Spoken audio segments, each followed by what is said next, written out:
Si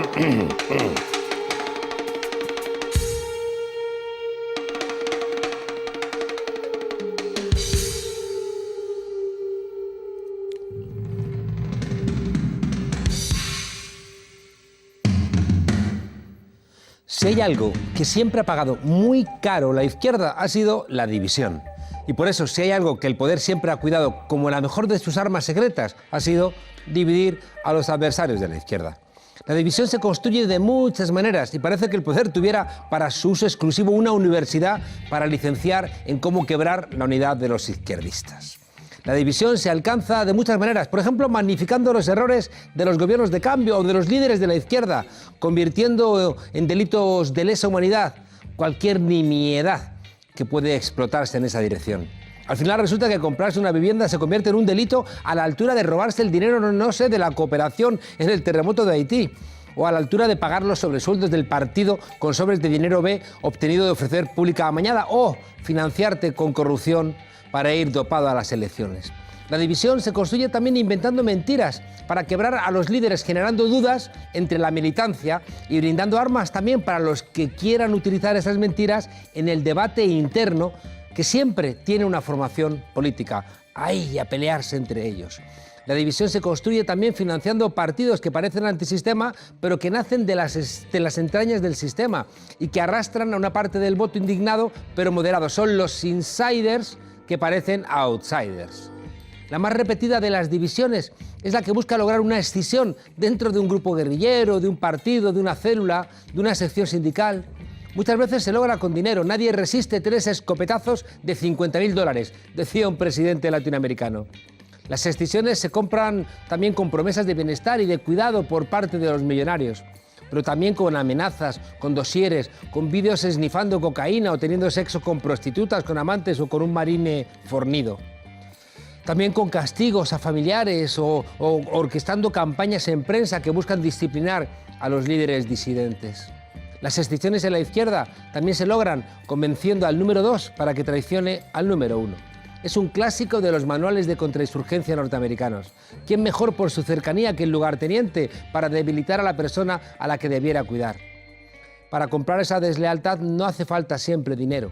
Basta a veces acompañar la ambición con titulares llenos de reconocimiento, con tribunas elogiosas, con entrevistas pasteleadas y connivencias mediáticas en momentos relevantes. En nuestras sociedades saturadas audiovisualmente, las escisiones siempre tienen como paso previo el encumbramiento mediático del que se va a marchar, acompañado, claro, por la demonización del líder al que se está invitando a sustituir. Los mismos medios que siempre disparan contra las fuerzas de la izquierda en todos los países se viran para elogiar al disidente al que presentan como un héroe. Y seguramente la única traición real de la gente que se marcha sea esa, dejarse halagar por los medios que te querían igualmente muerto cuando eras leal a tu partido. Cuando se ganan unas elecciones, se gana el gobierno, no el poder. Y los que tienen el poder tienen muchas herramientas para impedir que una fuerza política transformadora gane el gobierno. Lo importante es saberlo y entenderlo, porque cuando se saben estas cosas, se trabaja para que el partido, el sindicato, la guerrilla, la fracción sea más consistente y se evite así que nadie sea susceptible de ser comprado. Y en la izquierda siempre por eso fue esencial la formación y el debate. Y ya va siendo hora de no repetir errores. Difícil, ¿verdad? Pero ¿quién dijo que la lucha por la democracia era fácil? En un día seguramente triste, bienvenida, sin embargo, a la frontera, desobedientes.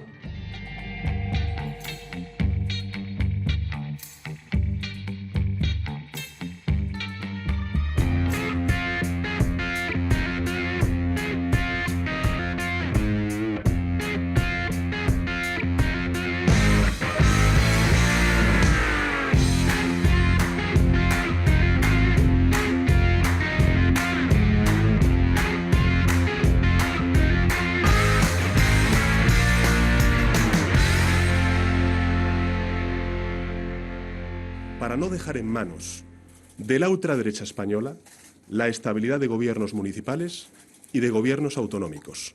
Es hora de que se levante el cordón sanitario al Partido Socialista. Pues seguramente Ayer no fue el mejor de los días de los últimos 4 años. Muchos se están moviendo a las decisiones populares. Señal también de que las cosas no están consolidadas. La de ayer fue una noche extraña. ¿Quién ganó realmente las elecciones? Desde luego, las clases humildes madrileñas, esas no. Que Vox controle el Ayuntamiento y la Comunidad de Madrid es el peor de los titulares que dejó la jornada de ayer. Vamos a repasar este 26 de mayo. Vamos a empezar por ahí, por Madrid. Madrid se convirtió anoche en menos Madrid, o por lo menos en menos Madrid del bueno. Errejón ha pasado de ser el número 2 de una fuerza con 5 millones de votos a liderar una fuerza regional que no está ni en el gobierno.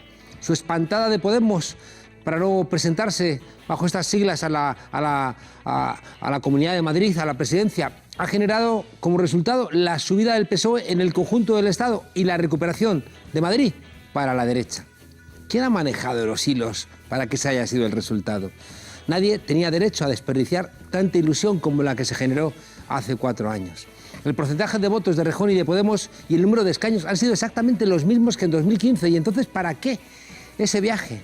Errejón ha logrado golpear en Madrid a Podemos evidentemente con su espantada y de paso ha ejecutado a Manuela Carmena. De ese ticket con las 2 fotos solo queda él. Eso se llama generosidad. Este mata alcaldesas ha logrado 2 cosas. Su propio partido, uno para él, después de perder Vistalegre, y luego regalar Madrid a la extrema derecha. Y en el conjunto del Estado, recuperar al Partido Socialista. Muy bien. Manuela Carmena va a dejar la política cuando se constituya la nueva cooperación. Y otra pregunta, ¿y a dónde van a ir los concejales que se presentaban en la lista de Carmena, que después ven como su lideresa se marcha? Jo crec que el resultat és claríssim. La ciutadania de Barcelona ens demana a les forces d'esquerres que parlem entre nosaltres, que ens posem d'acord i que fem un govern ampli, transversal, d'esquerres, que capgiri i canviï la política, que enviï un missatge d'esperança al món.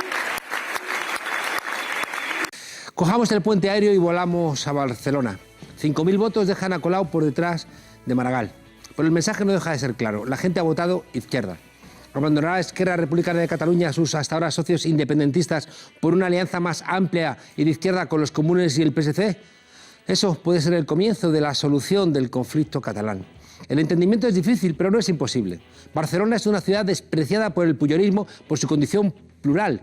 Regalársela a un independentismo esencialista sería regresar al pasado. Otra vez Barcelona frente a Girona. La cosa tampoco ha ido bien para el resto de ayuntamientos del cambio. Las divisiones se han pagado en todos sitios muy caras. Solo se ha salvado Cádiz y Valencia. Se han perdido Zaragoza, Coruña, Santiago. ¿Por qué?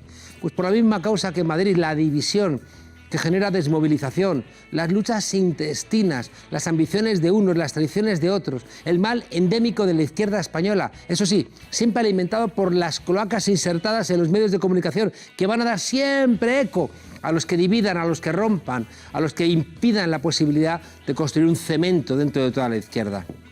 Se sembró en los medios la matriz de que Podemos ya estaba muerto y que el poco oxígeno que le quedaba a Pablo Iglesias se lo iban a quitar muy pronto. Y algunos, embriagados de la seducción mediática, saltaron del barco a unas pateras que creían más seguras. Quien aspira a presidir la Comunidad de Madrid aspira a gobernar el corazón de un puzzle autonómico fundamental. Luego yo soy y sería la presidenta de todos los españoles en Madrid, pero de todos los españoles. Este es el nivel de la futura presidenta de la Comunidad de Madrid. Mientras la izquierda se desangra en absurdas guerras civiles, los resultados en Madrid dan un poco de aire a Casado y le permiten conservar su puesto de momento. ¿Y eso es bueno o es malo para el PP? El tiempo lo dirá. Ahora hay que ver lo que pactan con los que llamaban hace nada de extrema derecha y ahora resulta que son, no sé, son constitucionalistas. No hace falta ser adivino, porque esta gente son lo mismo, con distinto collar. Vox es una escisión por la derecha de un PP que siempre ha sido muy de derechas. De momento, ya digo, no es extrema derecha, sino constitucionalistas. Cuidado que no lleven a un gueto a los que no piensen como ellos en Madrid. Al final, el monte volvió a parir un ratón. Por enésima vez, de nuevo las encuestas daban a Ciudadanos los grandes triunfadores. Se mascaba en los medios y las encuestas el sorpaso a la derecha y Rivera reclamaba para sí la figura de jefe de la oposición. Era el ahora o nunca de Albert Rivera y volvió a ser lo de siempre, Albert, lo de siempre. Tu papel seguirá siendo el mismo, sostener al partido que el IBEX 35 crea más conveniente en cada momento. Ya, todo aquello que dijiste de votamos en la Ejecutiva que nunca apoyaremos al PSOE. Y ya Inés Arrimadas ha empezado a envainárselo. De momento Pedro Sánchez ya le ha tirado en la cañita y Valls ha amenazado de que romperá con ellos si pactan con la extrema derecha de Madrid, aunque Valls siempre fue, como casi todos Ciudadanos, un fake. Una extrema derecha se asoma peligrosamente en Europa. En Francia, Le Pen superó a Macron dejándole muy tocado para el resto del mandato. Italia es un desastre. Si Abascal no ha conseguido lo mismo en España es porque el voto útil de la ultraderecha ibérica ha vuelto con el PP. A la izquierda no nos funciona cuando nos dividimos y cuando nos peleamos entre nosotros. Los resultados de ayer dejan bien claro que no había estructura de partido dentro de Podemos para afrontar unas elecciones autonómicas y locales como las de ayer. Hay líder, sí, pero no hay partido. Es hora de hacer una reflexión al respecto. En las elecciones generales, el liderazgo y la marca bastan para campañas basadas en la televisión, para ocupar ese espacio mítico, lejano que es el Parlamento, pero sin partido. Esos resultados no llegan a los territorios en elecciones que son más apegadas a la tierra. Podemos ha abandonado los territorios. Si le sumamos los ataques constantes a Pablo Iglesias desde las cloacas, las divisiones alimentadas por el poder a través de las cloacas y su vertiente mediática, pues tenemos que el mal resultado está servido. Muchos millones de españoles y españolas necesitan una izquierda cohesionada, que plante cara a los poderosos, que siguen utilizando la vieja táctica de divide y vencerás. Una izquierda como la que representó Podemos en su nacimiento, con capacidad de sumar, de ser fresca, de querer gobernar, de huir de esa izquierda rancia, que quiere vivir en las ideas y que no tiene voluntad realmente de cambiar las cosas porque cree que los gobiernos manchan.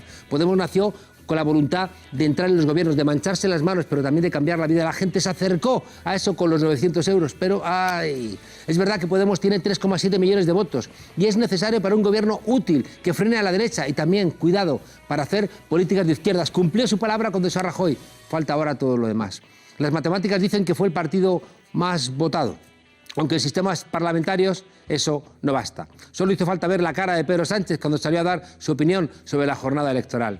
El PSOE ha sido el partido más votado, sí, en los comicios locales y europeos y también en 10 de las 12 comunidades autónomas, pero se le ha vuelto a escapar la Comunidad de Madrid y corre el riesgo de perder Aragón si el PP pacta con Ciudadanos y Vox. No había mucho que celebrar ayer en Ferraz, a no ser que quiera celebrar con Ciudadanos. Con Rivera no, Sánchez, recuerda lo que te dijeron. En fin, ¿qué puede pasar a partir de ahora? ¿En qué pueden influir los resultados de ayer en la política nacional?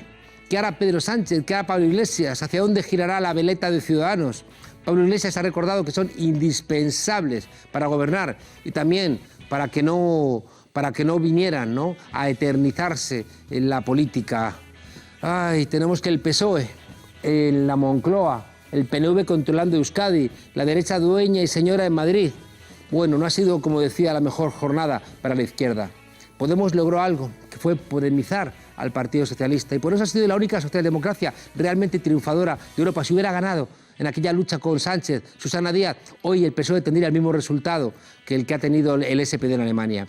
En fin, que seguro que el PSOE no puede cumplir lo que ha dicho, pero el relato le ha servido.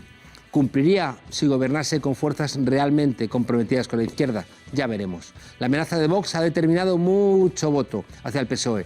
Al final, ya conocéis, todo tuvo que cambiar para que todo siga muy parecido a como hace 10 años.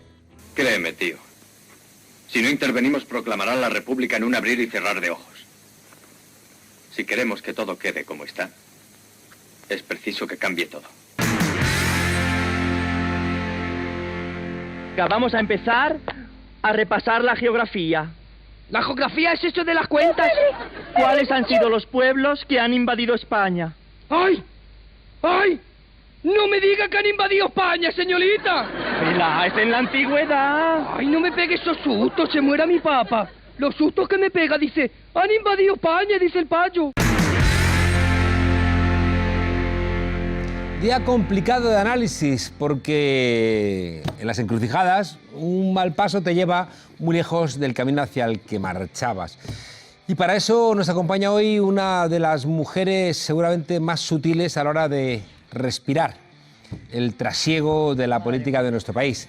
Ana Pardo de Vera, gallega, feminista, librepensadora, periodista, una de las primeras mujeres directoras de un diario en España, una mujer honesta, sin miedo, una mujer que se ha abierto un hueco en un mundo de hombres donde parecía que si no te atrevías a mentir o a estar en nómina de algún poderoso, no tenías espacio, y ya he demostrado que hay una manera de hacer periodismo bien diferente, que le merece un reconocimiento todos los días por cientos de miles de personas. Bienvenida a La Frontera, por fin, Ana. Muchísimas gracias, Juan Carlos, y muchas gracias por tus palabras. No sé si las merezco. Las mereces, las pero mereces. yo te las agradezco infinito. Oye, veníamos a hablar un poco del debate este postelectoral y de repente, mientras que estábamos con la calculadora en la mano, viene una carta de la zarzuela diciendo que el rey emérito, que ni siquiera misas ni toros. Nada. Da pena porque él que ha tenido una durísima vida pública, pues viene con la carta y dice que se retira por fin, supongo que agotado de tanto jaleo, entiéndase por supuesto el sarcasmo de la retranca gallega. Y bueno, 5 años después de una abdicación que ahí sí se la puede adjudicar la fuerza de Podemos. Entonces era inevitable, se forjó bien para ellos. Podría haberse hecho mejor, pero bueno, yo supongo que el hecho de que abdicara el rey Juan Carlos cuando tenía pensado morir con las botas puestas fue una gran noticia. Su hijo está desaparecido estos días y esa también es una buena noticia para los que trabajamos por una República de España. Oye, si uno compara el resultado de hace un mes con el resultado de ayer, yo al menos tengo la sensación de que el voto es muy volátil. Bueno, es muy complicado hablar como tú sabes, es muy complicado hablar de las causas de los resultados de ayer, teniendo en cuenta además que cada pequeño metro cuadrado tiene su propia idiosincrasia y que estamos hablando de un país como es España, que es muy complejo, muy diverso, todavía con muchos huecos por resolver, con muchas oscuridades. Desde la dictadura, porque al final, bueno, han pasado 40 años, pero han pasado solo 40 años. Hay muchas cosas que quedaron sin resolver y estas cosas van saliendo a la luz en momentos de cambio como es este. Pero bueno, estamos ante un cambio histórico. Yo no lo llamaría segunda transición porque no me gusta nada el término transición por las connotaciones además que tiene. Pero sí diría que estamos en un momento bisagra y hay que aprovecharlo y hay que mirar siempre el vaso medio lleno. ¿Tú crees que las elecciones de ayer son una suerte de momento bisagra? ¿Por qué? Son una suerte y fíjate, además te lo comento desde el punto de vista feminista. Que las mujeres han tenido un papel decisivo en las 2 convocatorias electorales es inevitable, porque Vox no ha conseguido ni la mitad de lo que esperaba conseguir, ni en Europa ni aquí en España. Es decir, va a ser decisivo para determinados gobiernos, porque esos gobiernos le permiten que lo sean, cosa que en Europa no pasaría. Más o menos. Claro, entonces... A ver, veamos las cosas con su justa perspectiva. Entonces, por eso digo, si alguien ha frenado, sin duda, la entrada de Vox más en tromba en las instituciones, que toda entrada, aunque hubiesen conseguido un solo concejal, es malo, es negativo. Esa es una reacción contra cambios que se están produciendo en positivo, que son muy positivos, además, y valga la redundancia.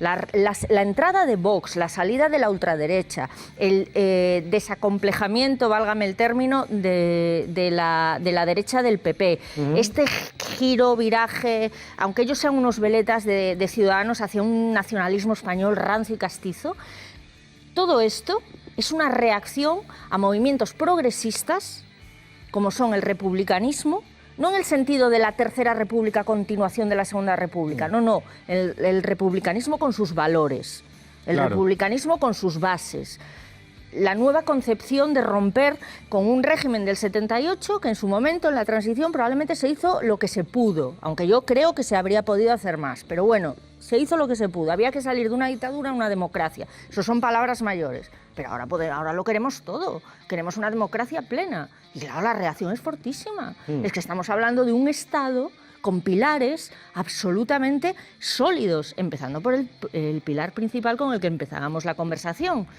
la monarquía.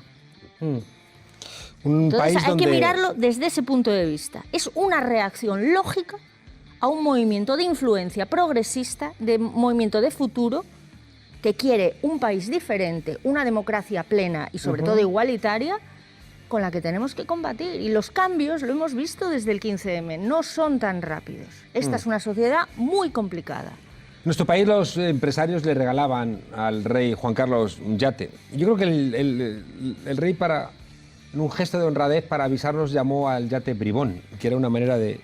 Madre mía. No sé, No se cortaban un pelo. No era como... Oye, vamos a ver un vídeo de nuestros queridos amigos de Vox, que es que creo que cuentan a las claras por dónde van. Es una foto, vamos a ver la foto entonces. Ahí ya tienes la foto, ya hemos pasado, ¿no? Es decir, una rememoranza guerra civilista, ¿no? Sí, para decir, no, pero hemos pasado con lo que eso significa. No podemos esperar otra cosa. Ya hemos PP... pasado, pero hemos pasado muy poquito, señores. No se pasen hablando de pasarse. Han pasado ustedes muy poquito. ¿Tú crees que Ciudadanos, que quiere entrar en el Partido Liberal, quiere cambiar, ¿no? Su adscripción en Europa? ¿Cómo se explica? A lo mejor se lo podemos preguntar al presidente del Gobierno que cena hoy con Macron en París, cosa que no estaba previsto porque se iban a ver mañana. Entonces esta cena fue algo improvisado. Obviamente fue una llamada de atención a Albert Rivera. Todo hay que mirarlo en clave nacional, sobre todo en el momento electoral en el que estamos. ¿Pero eso no significa que Sánchez quiere gobernar con los votos de Ciudadanos? Yo creo que Sánchez sabe y es lo suficientemente inteligente, aunque no estoy de acuerdo con él en muchas cosas, para eso, sabe que sería su perdición gobernar con Ciudadanos. Lo cual no quiere decir que en algunos territorios, quizá, por ejemplo en Castilla y León, quizás sí lleguen a un acuerdo, quizá. Pero yo creo que más bien lo que quiere Sánchez es dejar en evidencia, en primer lugar, a Ciudadanos. Y si puede conseguir que además Macron haga fuerza para que no entre en el Grupo Liberal Europeo, todavía más tanto que se apunta. Pero si, por ejemplo, Sánchez pacta con Rivera en Castilla y León, por ejemplo, ¿no? Sí. A cambio le pedirá algo Rivera. Seguro, aquí ya sabes que no se da, en los pactos no hay nada gratis ni desinteresado, salvo, hay que decirlo, la moción de censura. ¿Tú crees que se podría llegar a, no sé, a una abstención por parte de Ciudadanos en la investidura? No sé quién planteaba hoy, Pedro J. Ramírez en su videoblog del Español hablaba de la abstención incluso de... Es más, la pedía, la abstención del Partido Popular y de Ciudadanos. Yo no olvidaría que Ciudadanos se ha erigido como la oposición a Pedro Sánchez, al gobierno, sin tener en cuenta que sus resultados son buenos, pero no son tan buenos porque no ha habido sorpaso al Partido Popular, cosa que las encuestas sí le daban. Una vez más, Ciudadanos ha quedado con la miel en los labios, porque no ha habido sorpaso. Pero aún así, si quiere ser la oposición a Pedro Sánchez, no tendría ningún sentido que se abstuviese. Y estoy hablando en términos de frialdad absoluta y con perspectiva únicamente técnica, porque luego las cosas son diferentes y luego las presiones, como sabes, son muy fuertes para que exista ese pacto. Entonces, todo es posible en este escenario. ¿No es factible alguna presión para que...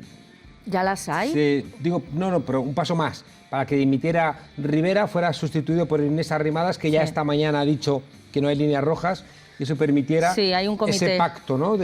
Sí, han creado un comité IBEX 35 nacional que apoyaría ese tipo de gobierno.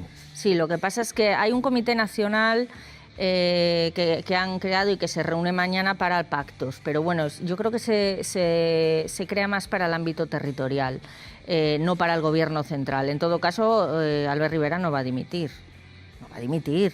Él se ve como ganador absoluta. Tampoco iba a dimitir. Ya, pero no sé si habrá vídeos de Albert Rivera robando algo en un supermercado. Quiero decir, no lleva tanto tiempo en política como para tener resquicios que hayan quedado. Sí, en Cataluña, pero era, no está mal. Quiero decir, no tenía nada que ver con el Albert Rivera de ahora. Yo recuerdo haberlo entrevistado entonces, nada que ver. Entonces era progresista y socialdemócrata, eso sí, antinacionalista catalán. Para eso nació. Mantenido. Oye, el programa autonómico de Vox, con las cuestiones de violencia de género, LGTBI, memoria histórica, son un retroceso brutal. ¿Tú crees que tanto el PP como Ciudadanos cederán en estas cosas? Porque ha dicho Vox que no va a hacer un pacto como la andaluza, sino que quieren entrar en los gobiernos. Sí, además lo han dejado claro esta misma mañana en los dos gobiernos, tanto en el ayuntamiento como en el de la comunidad. ¿Que Vox intentará abolir esas leyes? Por supuesto. No me cabe ninguna duda, para eso han nacido. De hecho, las mujeres feministas somos su principal objetivo a batir, lo han demostrado en Andalucía. ¿A quién tienen en Andalucía de líder? A un juez absolutamente misógino y que ya fue apartado de la carrera judicial por un tema de custodia, que cedió al padre contra criterio y demás. Con lo cual, en fin, sabemos a lo que va Vox. No me sorprende nada. Ahora bien, tanto el Partido Popular como Ciudadanos, que bueno, se definen feminismo liberal, si alguien me puede explicar lo que es eso, nos tendrán enfrente. Ya. Saben a lo que se exponen. Oye, Pablo Casado estaba muerto y parece que ha resucitado un poquito, o ha resucitado del todo. No. Pablo Casado, con las elecciones generales se quedó en shock. La campaña de las municipales y autonómicas y europeas la hizo completamente deprimido. Y además lo sé de buena tinta, entre otras cosas porque tenemos a Marta allí, sí, que lo ha seguido durante toda la campaña. Pero ha revivido. ¿Por qué? Porque, según explican en su equipo, no es nada que esté yo elucubrando, o sea, son hechos, él consideraba que tenía muchísimos enemigos internos todavía en el partido, que los 9 meses en los que había estado al frente del partido no le había dado tiempo a formar más que el equipo de la Ejecutiva. Ahora cree que tiene 4 años por delante para hacer un equipo a su medida en todas partes, grupo parlamentario, territorios, etcétera, etcétera. José Luis Martínez Almeida e Isabel Díaz Ayuso son apuestas personales de él, y eso no se lo quita a nadie. Por otro lado, su gran rival, Alberto Núñez Feijóo, por primera vez ha perdido el poder frente al Partido Socialista en Galicia, después de 30 años. Ha sido amable esta mañana, por vez primera ha sido Feijóo amable con Casado. Sí, por vez primera, porque te recuerdo que después de las elecciones generales fue el primero en salir para decir que se habían hecho las cosas mal. Sí. El primero, pero ahora ya nos vamos a callar. Alberto Núñez Feijóo tiene elecciones el año que viene, en Galicia, y probablemente no se presentará. Y hoy en esta campaña, fíjate la importancia que tuvo América Latina, ¿no? En las elecciones generales. Sí, mucha. ¿Se explica? ¿Tiene sentido o era...? No, ninguna. Ya sabemos que el tema de Venezuela, o sea, es un tema completamente aislado, o sea, que se utiliza como un contexto, o sea, se utiliza sin contexto, perdón. O sea, es el país Venezuela para arrojar contra los adversarios políticos sin ningún sentido cuando estamos asistiendo a crisis. Hombre, la crisis de Venezuela es muy grave, pero a crisis igual de malas en otros países y no se utilizan para nada. El uso partidista de Venezuela es tan obvio que causa auténtico sonrojo. En las municipales y autonómicas ha desaparecido, por cierto, y en las europeas, ¿verdad?, ni se sabe. Fíjate que todavía en Europa a lo mejor tendría algún sentido introducir el tema de América Latina, Venezuela, la estrategia a seguir, pero tampoco se atrevieron porque la Unión Europea no es tan beligerante como el Partido Popular. La sensación de que en España la política internacional no interesa mucho. No interesa nada, diría yo. Tú como directora de un periódico tienes esa pelea de la voluntad de informar, pero también la conciencia. Y además nos ha pasado con temas que yo considero gravísimos, como la guerra en Yemen, como el terrible conflicto de Siria, la situación de Líbano, Israel, lo de Irán ahora, Estados Unidos con Trump. O sea, me parece inaudito que normalicemos a una figura como Donald Trump en el panorama internacional, agrediendo continuamente a todos los valores humanos y a todos los, bueno, igual que Vox, y a todos los derechos humanos más elementales. Déjame, Ana, que pero paremos... No interesa. Como a nosotros sí nos interesa, porque somos hermanos del Diario Público, tenemos todas las semanas una conversación con un corresponsal, Pedro Brieger. ¡Hombre, el gran Pedro! Pedro, buenas noches.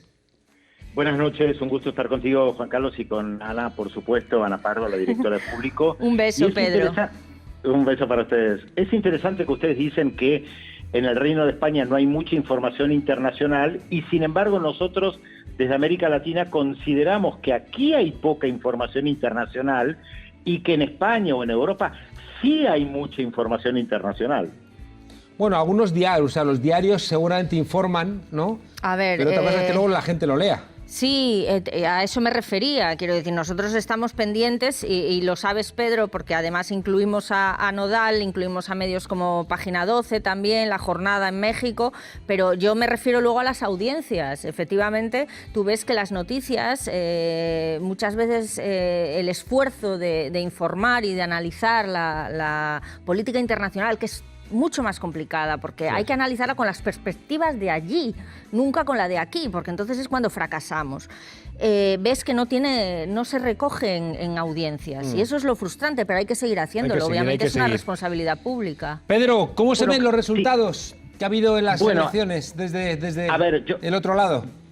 Yo justamente iba a decir, creo que esto es relativo, porque yo tuve 11 años un programa de política internacional todos los sábados al mediodía en la televisión pública y tenía altos niveles de audiencia, lo que demuestra que cuando se le da al público la posibilidad de tener acceso a lo internacional de manera sencilla y no complicada, realmente se acerca. Ahora, es verdad también que habiendo coyunturas tan calientes como ayer en Brasil, manifestaciones a favor de Bolsonaro, en la Argentina, en el medio de una campaña electoral, lo internacional queda en un plano secundario, incluso las elecciones en el Reino de España, porque están todos muy abocados a la guerra política y mediática que existe, por ejemplo, concreto en la Argentina. De todas maneras, se habla del Reino de España, se habla de la situación en Cataluña, se habla de la situación en el País Vasco, y creo que uno de los elementos que más se destaca, por supuesto, es el crecimiento de la extrema derecha en gran parte de Europa, porque si no me equivoco, salvo en Portugal, Irlanda, Rumania y Malta, en todos los otros países de la Unión Europea se presentaron partidos nacionalistas de extrema derecha. Y eso tiene un impacto también en América Latina, porque hay que pensar con quién negociar, por ejemplo, en lo diplomático la crisis en Venezuela, o con quién negociar en lo comercial con la Unión Europea. Claro, y eso... Tajani, ¿no?, el presidente del Parlamento Europeo, un tipo que viene del grupo de Berlusconi, luego ha sido de los primeros en potenciar, por ejemplo, el propio bloqueo a Venezuela, o intentar, bueno, pues eso, demonizar a Venezuela, como antes nos contaba Ana, como si fuera la dictadura más perversa que ha conocido la humanidad. Lo que pasa es que hay afinidades políticas que me parece que son importantes, Juan Carlos, y en más de una oportunidad lo hemos señalado. El Partido Popular tiene mucha afinidad política con el gobierno de Mauricio Macri en la Argentina, con Sebastián Piñera en América Latina, pero creo que una de las dificultades para las derechas europeas y para las derechas latinoamericanas es que no tienen referentes en común, no tienen referentes en quienes identificarse. Durante un tiempo fue Mariano Rajoy en cierta medida para algunos sectores de las derechas latinoamericanas, pero no hay una persona que se pueda tomar como referente fuerte de la derecha en Europa que indique el camino. Lo fue durante un tiempo Angela Merkel, pero tampoco seducía demasiado. No lo fue Margaret Thatcher con sus políticas duras neoliberales. No lo es Víctor Orbán en Hungría, por las Malvinas, el país bastante más alejado en nuestra cultura. Bueno, claro, y además está el tema de la guerra Malvinas que unió a gran parte de América Latina. Y creo que ustedes en Europa tampoco encuentran un referente de las derechas latinoamericanas como para decir, bueno, acá hay una buena gestión, este es un buen modelo, qué interesante, es inspirador o inspiradora, tiene ideas novedosas. La derecha siempre presenta algo muy similar, y los gobiernos progresistas, en el más amplio sentido de la palabra, han creado referentes. Evo Morales, aunque nadie va a copiar obviamente en España la política que lleva adelante Evo Morales se convierte en un referente de algo diferente a nivel internacional por el tema indígena, por reivindicar la quinoa, la historia, la cultura, la alimentación precolombina. Rafael Correa, incluso Hugo Chávez, durante un tiempo Lula da Silva, a quien Obama elogiaba como el presidente más popular del planeta. Creo que en Europa no hay algo similar, me parece, pero comparto la inquietud con ustedes. Pues fíjate cómo está el nivel que la socialdemocracia europea va a escoger como referente a Pedro Sánchez. Pero no lo leas como una maldad.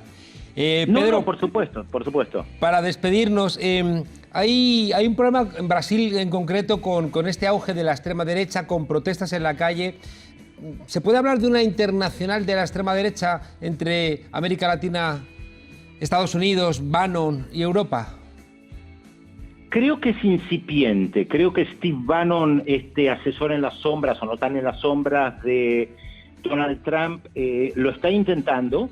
No hay que menospreciar sus esfuerzos. Hubo un encuentro que ya comentamos en nuestro programa hace unos meses en la frontera entre Brasil, Paraguay y la Argentina, donde reunió a líderes de la extrema derecha suramericanas. Hubo un encuentro hace 3 semanas en Bogotá, donde también hubo gente de la extrema derecha latinoamericana, pero creo que siguen teniendo un problema. No hay un referente con quien identificarse. No lo es Bolsonaro, no lo es Trump, y creo que ese es un problema de las derechas, no sé si a nivel internacional, pero por lo menos a nivel latinoamericano, me parece que tienen un escollo en este sentido, porque tampoco lo puede hacer Steve Bannon de los Estados Unidos. Claro.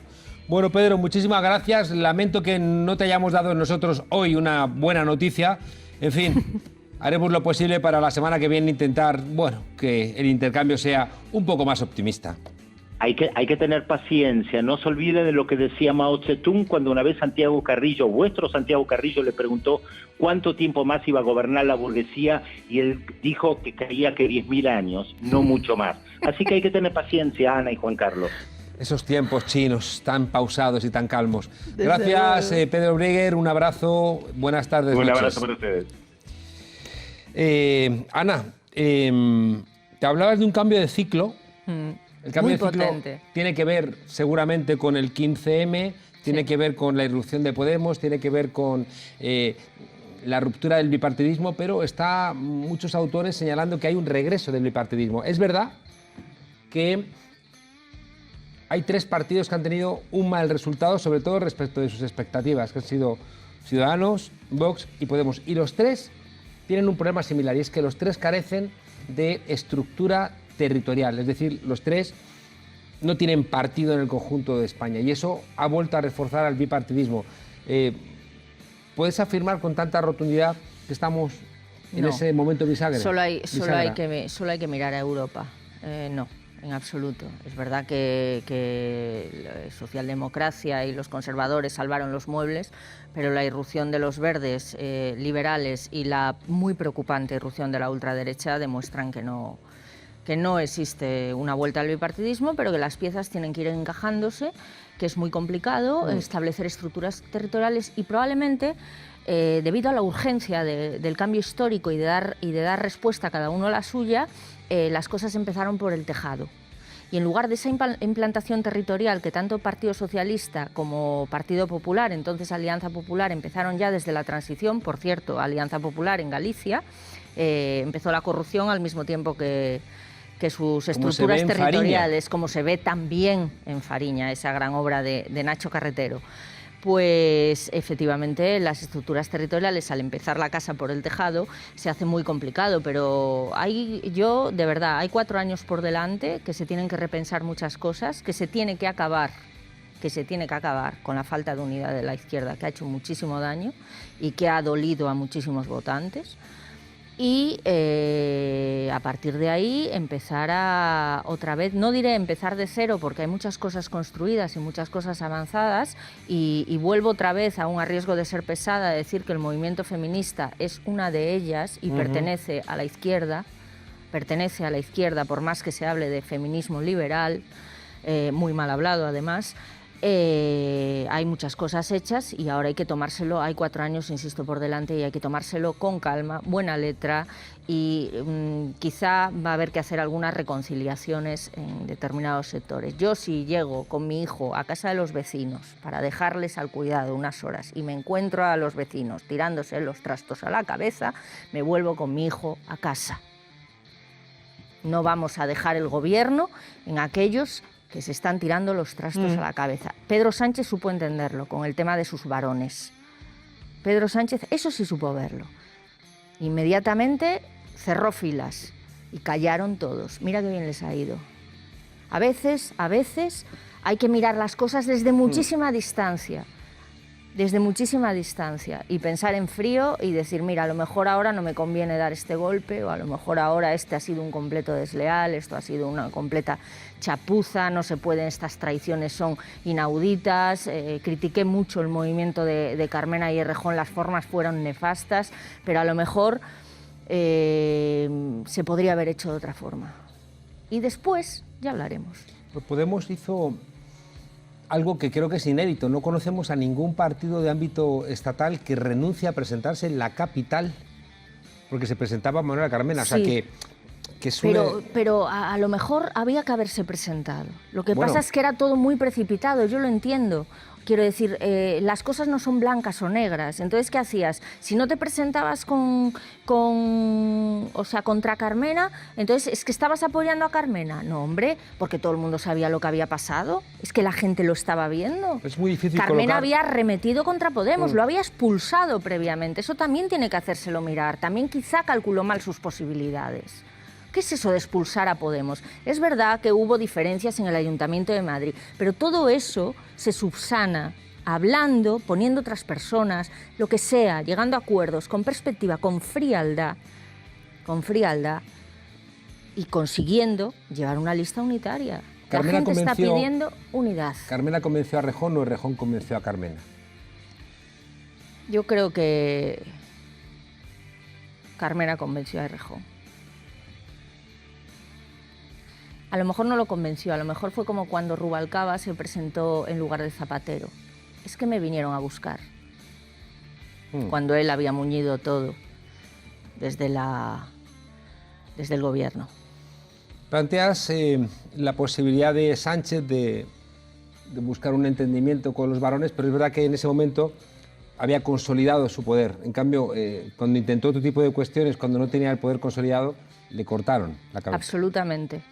Pero bueno, Pedro Sánchez se podemizó en sus primarias, eso es verdad. En sus primarias contra Susana Díaz, se cogió su coche, se fue por ahí, lanzó los mensajes de Podemos, contó a Jordi Évole que le habían presionado desde las alturas y eso caló porque las bases del PSOE, que son mucho más de izquierdas que sus dirigentes, Querían volver a querer a su querían primer amor. volver a querer. Y los miedos hay que sustituirlos por ilusiones, siempre, porque si no, los va a sustituir otro y el espacio que tú no ocupas lo va a ocupar otro. Y Pedro Sánchez eso supo verlo, probablemente porque es una persona, un compañero suyo de baloncesto del colegio, del Ramiro de Maeztu, que casualmente era mi fisioterapeuta, me dijo que Pedro Sánchez era un kamikaze, que cuando una cosa se le metía en la cabeza, tenía que ser, aunque pereciese en el intento. Ana, no sé si eso es una virtud o un defecto, pero es. Noto que esto es algo que te afecta profundamente porque nunca te he visto que te haya salido el acento gallego. Ah, sí, menos mal. A veces me dicen que se me ha ido No. y me duele. No. Te ha salido profundo. Vamos a escuchar rápidamente lo que ha dicho esta mañana Pablo Iglesias. Sin paños calientes, los resultados electorales son malos y hemos experimentado un retroceso con respecto a las elecciones generales de hace un mes. A partir de ahí toca hacer autocrítica. Nosotros pedimos el voto para las dos candidaturas que formaban originalmente el proyecto de Ahora Madrid. Incluso sumando los votos de Más Madrid y de Madrid en Pie hubiera sido insuficiente para que Madrid resistiera a un nuevo espacio de extrema derecha que va a gobernar en el ayuntamiento. A la izquierda no nos funciona cuando nos dividimos y cuando nos peleamos entre nosotros. Mi cargo está siempre a disposición de los inscritos e inscritas de Podemos, en cada momento. Creo que ahora toca, en un momento difícil, asumir la responsabilidad. Hay gente que está diciendo que los 42 escaños de Unidas Podemos ya no suman a los 123 del PSOE 165, sino que suman menos. ¿Eso es verdad? Suman igual que sumaban antes del 26, tanto la antes que cantinela- la jornada electoral de ayer. Quiero la decir. cantinela de ya no suman, No, ya no pueden entrar en el gobierno. No hay que escuchar esos cantos de sirena, por decirlo muy suavemente, porque las peticiones de dimisión de Pablo Iglesias y demás, porque eso no sería actuar con frialdad. Sería muy sencillo que Pablo Iglesias dijera, ahí os quedáis con con los 42 escaños, el pacto que queda por hacer, etcétera, etcétera. Hay una responsabilidad muy grande con 42 escaños, que son 3 millones y pico de votos. 3.700.000. 700.000, o sea, casi 4 millones de votos, y no los puedes tirar a la basura a la gente que ha depositado en ti la confianza. Eso es así. Iglesias ha aguantado muy bien, pero no han aguantado los municipios, no han aguantado bien los territorios. No, claro que no. ¿Cómo iban a aguantar? En las mareas en Galicia hubo unas dimisiones tremendas y me da mucha pena porque sobre todo conozco la trayectoria de Xulio Ferreiro y del alcalde de Santiago y francamente eran un soplo de aire fresco, pero también me consta lo difícil que se lo pusieron allí, ¿eh? Lo difícil que se lo pusieron allí, porque muchas veces nos creemos que Madrid es el centro del mundo, pero a veces las cosas se irradian desde la periferia hasta Madrid. En Galicia los medios fueron muy crueles con Xulio Ferreiro, muy crueles particularmente, más que con el alcalde de Santiago. En fin, que no os olvidéis, desobedientes, que cuando se ganan unas elecciones algún espacio, se gana gobierno, no se gana el poder. El poder siempre está en otros lados. Ana Pardo de Vera, directora del Diario Público, una mujer valiente cuando se enfada y le vienen las ganas de que la democracia no se agote, profundamente gallega. Muchas gracias por acompañarnos en esta humilde frontera. Fantástica. Donde tienes tu casa. Ya lo sabes, admiradora. Y vosotros, desobedientes, vamos, que como decía Gramsci, al pesimismo de la inteligencia hay que ponerle el optimismo de la voluntad. Mañana nos vemos.